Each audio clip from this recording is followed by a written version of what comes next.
Entrepreneurs are generally known as business leaders or innovators of ideas. But in the modern world, entrepreneurs have turned out to be the people who've changed the lives of people around them by their new business ideas and how and what customers get. They decide that as well. They're everywhere, from the smallest mobile outlet where you could pick up a drink to the largest online social network that almost connects everyone in the world. You're tuned in to another exciting and must-watch episode of The Entrepreneur Show. With me, I have an internationally popular personality who absolutely needs no introduction. But I must tell you, apart from teaching the world how to play cricket, he's also taught that Sri Lankans are great speakers of English, even if the challenge is to earn a standing ovation in front of a rich English crowd. The man we are talking about is Kumar Sangakkara. Hi Kumar, welcome to the show. Hi, thank you. Today we're going to talk a little about cricket and much about entrepreneurship. So my first question, Kumar, to you is about your new venture, the Ministry of Crab.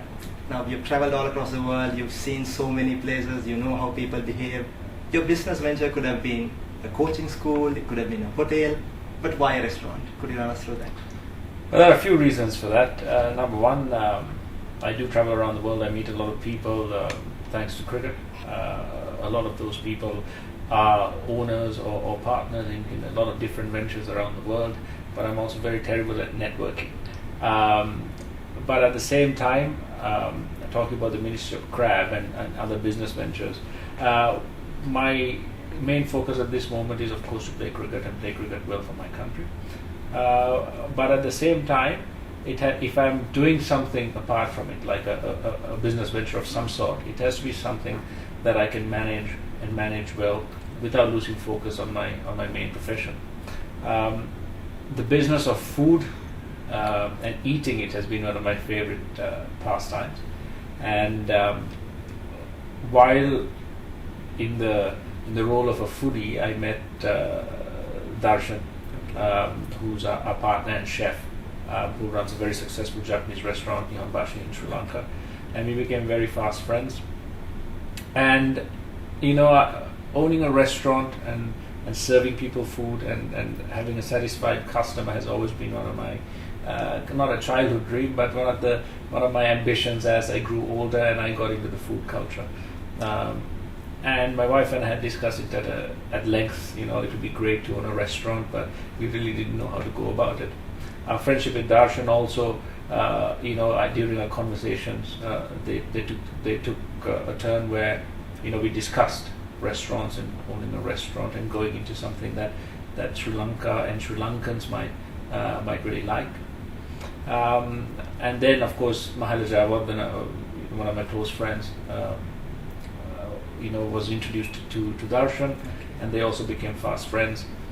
And it was a kind of a funny turn of events that actually led to the Ministry of Crab. It was actually a venture that was started originally as an idea between Darshan and another friend of ours who's an American who lived in Sri Lanka for a while. But our American friend pulled out due to various reasons. And Darshan made a phone call to me, I remember very well, one evening as I was driving down Gaul Road, and said, Sangha, we have an issue. There's one of my friends, the idea we were talking about, pulled out. What do you think? And I remember taking only a few seconds saying, yes, definitely. I jumped at the chance. I said, Darshan, that'll be great. It's something that I've always wanted to do. Thank you very, very much for the call.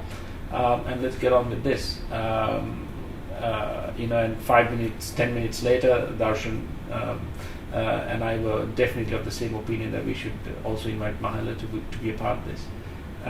And that's how business took shape. So it was basically a lot of pure chance, good friendship, and just idle conversation, and an American intervention that really started the Ministry of Crab. That's the recipe behind it, isn't it? Yes. Quick fire questions. Tell us who your favorite actress is. Mila Kunis. Favorite TV show? Favorite TV show, Family Guy. Favorite tennis player? Roger Federer. Favorite Indian cricketer? Not many. Let's leave that aside. Favorite food, Kumar? Rice and curry and Japanese. Favorite cricket commentator? Nasser Hussain. Favorite cricket shot? The cover drive. Favorite car? Hopefully a Lamborghini, which I will never own. The place you love to be? At home.